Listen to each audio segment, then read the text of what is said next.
Good morning. I'm still reporting on Poland. Poland's new conservative government, which took office 6 months ago, may be on the verge of leaving the European Union right behind Great Britain, that is, if the Brexit vote succeeds there 1 month from now. The problem is the EU is a transnational organization. It seeks to obliterate effective national boundaries throughout Europe. Had the traditional national boundaries been enforced last year, for example, the Muslim invasion could not have taken place. Poland voted overwhelmingly for membership in the European Union in 2003 by a 78-22 margin, but it never adopted the euro. It kept its traditional money, the zloty, despite increasing pressure from the EU to change over to the euro. Although adopting the euro is supposedly mandatory for EU members, Poland is one of the 9 member states, including Great Britain, which simply refused to join the eurozone and switch to the euro. When it became apparent that the mass Muslim migration was destroying neighboring Germany, Poland elected conservative Beata Szydło of the Law and Justice Party, or PIS, as their new prime minister by a landslide 11 months ago. But even more impressive was the overwhelming victory 4 months later in October, when the Law and Justice Party won an outright majority in Parliament, 51% of the seats among 6 political parties.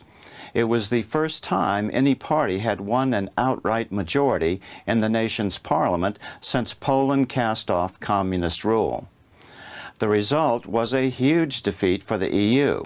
In fact, after Prime Minister Beata Szydło took office on 16 November 2015, one of her first decisions was to remove the EU flag from press conferences and place a cross in the meeting hall of the Council of Ministers.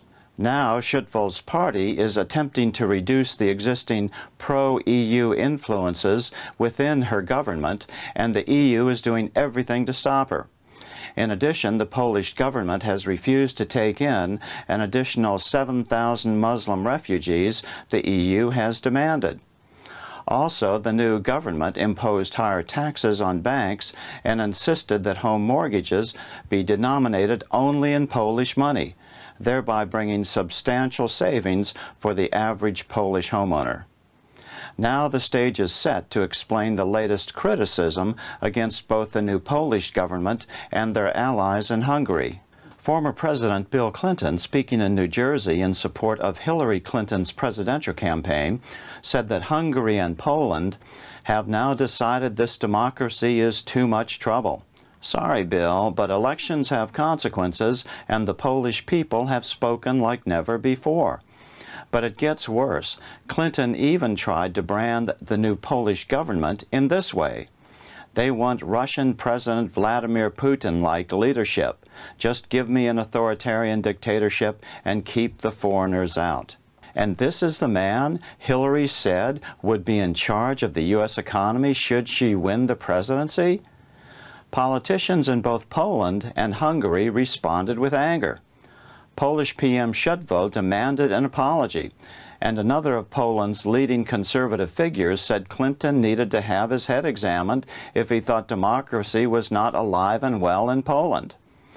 Former Clinton campaign manager Dick Morris blasted Clinton as well today in a Newsmax editorial. The truth is that both of these nations are vibrant, multi-party democracies that value above all their freedom and their right to vote. The peoples of both Poland and Hungary have suffered mightily, losing vast proportions of their population in wars to become free. The EU sees the fight with Poland as a make-or-break issue for the authority of their bureaucrats in Brussels to prove that they can enforce their will on member nations. Over the weekend, the EU threatened Poland with sanctions, even losing their voting rights in the European Parliament should they not comply with their demands to rescind recent reforms.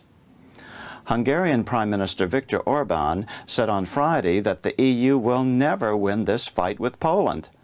In other words, the harder the EU tries to enforce its will over the freedom-loving Polish people, the more determined they will become to simply leave the EU altogether. So this issue comes at a rather inconvenient time for the European Union, as Great Britain will vote on Thursday, June 23rd, whether to be the first nation to withdraw from the EU, known as the Brexit vote. The latest polling shows the Brexit vote trails the stay vote by about 7 points. However, a poll announced yesterday in Turkey found that if Britain votes to stay in the EU's open borders system, it can expect an additional 12.6 million migrants from Turkey alone in coming years. However, Britain's public services are already strained to the max, and immigrants are taking up so much housing thanks to government support that housing prices have skyrocketed. According to British Foreign Office Minister James Dutteridge, we will be powerless to stop millions of Turks accessing our schools, hospitals, and housing, who will be attracted to the UK by our higher wages and living standards. I'm still reporting from Washington. Good day.